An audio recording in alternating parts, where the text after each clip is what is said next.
Bismillahirrahmanirrahim. Assalamualaikum warahmatullahi wabarakatuh. Alhamdulillahirrabbil alamin. Wassalatu wassalamu ala asrafil anbiya'i wal mursalin wa ala alihi wa ashabihi rasulillahi ajmain. Amma ba'du.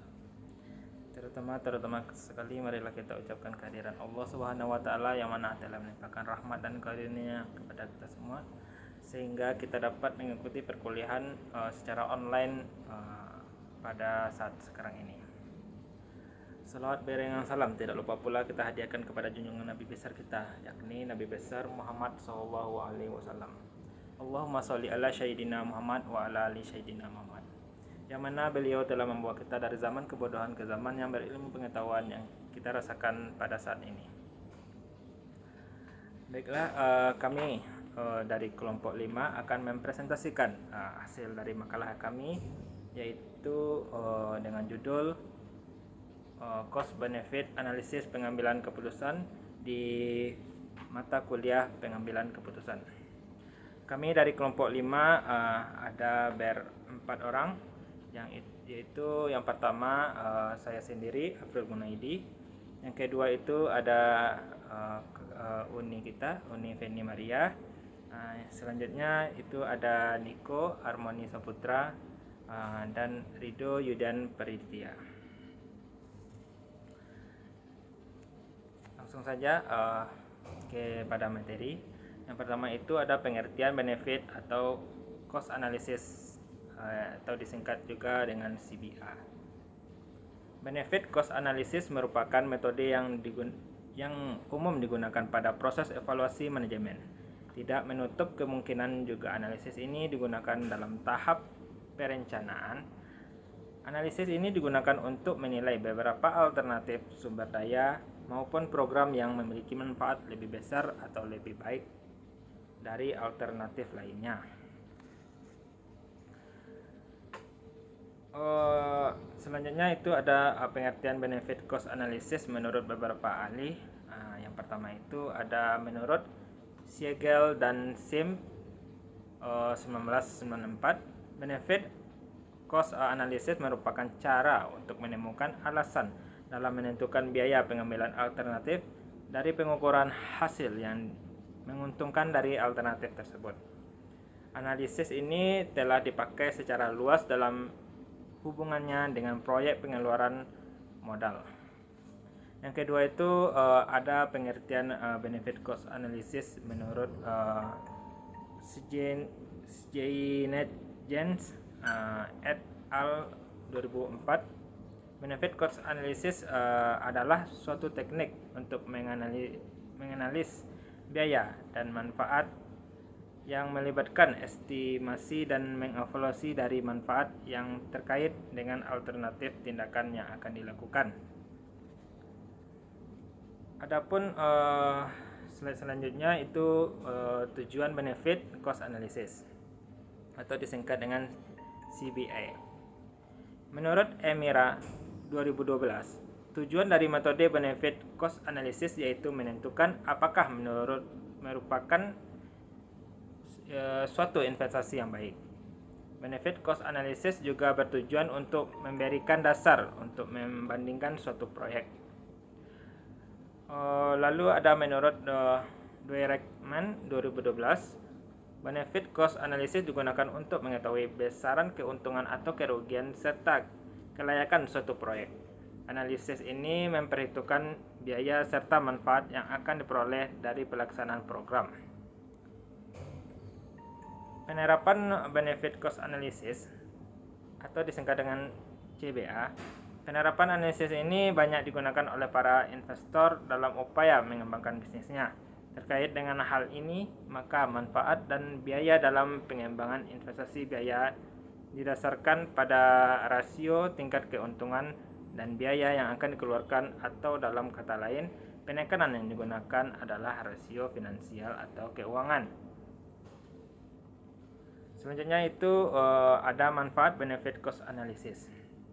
Manfaat benefit cost analysis ini yaitu memasukkan keuntungan dan biaya sosial, juga sebagai dasar yang kuat guna mempengaruhi keputusan legislatif atau sumber dana dan meyakinkan untuk menginvestasi dana dalam berbagai proyek. Mungkin slide selanjutnya akan dilanjutkan oleh Niko. Kepada Niko dipersilakan. Baiklah, saya akan melanjutkan pemaparan. Di sini saya akan menjelaskan kelebihan dari benefit cost analysis atau CBA. Yang pertama, dapat dibandingkan adalah dengan menggunakan benefit cost analysis, kita dapat mengambil suatu kebijakan dengan memilih alternatif terbaik dari pilihan yang ada. Yang di dalam pemilihan alternatif terbaik tersebut dilakukan dengan membandingkan life cycle benefit dengan biaya yang dikeluarkan. Yang kedua, dapat mengukur efisiensi ekonomi atau ketika suatu pilihan dapat meningkatkan efisiensi, pilihan tersebut harus diambil. Yang ketiga, mengakibatkan bertambahnya hasil secara kuantitatif maupun kualitatif. Yang keempat, mengakibatkan penghematan pengeluaran biaya karena produksi besar-besaran dengan menggunakan mesin, misalnya sehingga sejumlah barang yang rusak dapat dikurangi dan tenaga dapat dihemat. Selanjutnya kelemahannya, yang pertama, perhitungan ekonomi untuk public good dengan menggunakan benefit cost analysis sulit untuk dilakukan. Yang kedua, tidak dapat mengukur aspek multidimensional seperti keberlangsungan, etika, partisipasi publik dalam pembuatan keputusan dan nilai-nilai sosial yang lain. Selanjutnya, pengertian pengambilan keputusan. Pengambilan keputusan merupakan proses pembuatan dari pilihan dari sejumlah alternatif. Menurut G.R. Terry, pengambilan keputusan adalah pemilihan alternatif perilaku tertentu atau dari dua atau lebih alternatif yang ada. Menurut Profesor Dr. Sondang P. Siagian, pengambilan keputusan adalah suatu pendekatan yang sistematis terhadap hakikat alternatif yang dihadapi dengan mengambil tindakan yang menurut perhitungan merupakan tindakan yang paling tepat. Selanjutnya, dasar-dasar pengambilan keputusan. Dasar-dasar pengambilan keputusan menurut G.R. Terry adalah sebagai berikut.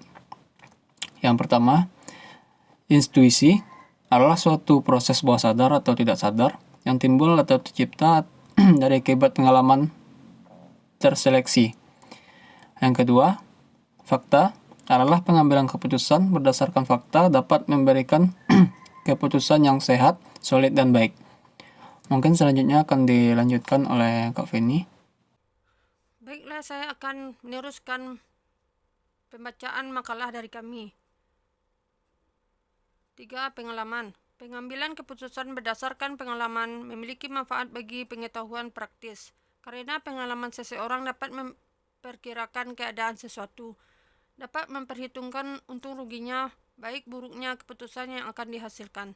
Karena pengalaman seseorang yang menduga-duga masalahnya walaupun hanya dengan melihat sepintas saja mungkin sudah dapat menyelesaikannya. 4. Wewenang. Pengambilan keputusan berdasarkan wewenang biasanya dilakukan oleh pimpinan terhadap bawahannya atau orang lain lebih tinggi kedudukannya kepada yang lebih rendah kedudukannya. 5. Rasional. Pengambilan keputusan berdasarkan rasional, keputusan yang dihasilkan bersifat objektif, lebih transparan, konsisten untuk memaksimalkan hasil atau nilai dalam batas kendala tertentu. Contoh studi kasus. Contoh di industri rokok. Analisis NPV digunakan untuk menilai cost benefit. Secara keseluruhan dari industri rokok Indonesia, benefit yang ditimbulkan antara lain lapangan kerja yang besar, penyerapan tenaga kerja yang berdasarkan sumber pendapatan negara yang berdasarkan dari pembayaran pajaknya. Sedangkan cost yang ditimbulkan adalah antara lain biaya yang harus dikeluarkan untuk membeli produk, beban biaya yang harus ditanggung dalam jangka waktu yang panjang, biaya pengobatan sebagai efek dari merokok, efek tak langsung terhadap lingkungan sekitar perokok, serta hilangnya kesempatan kerja sebagai akibat dari stamina tubuh yang terganggu.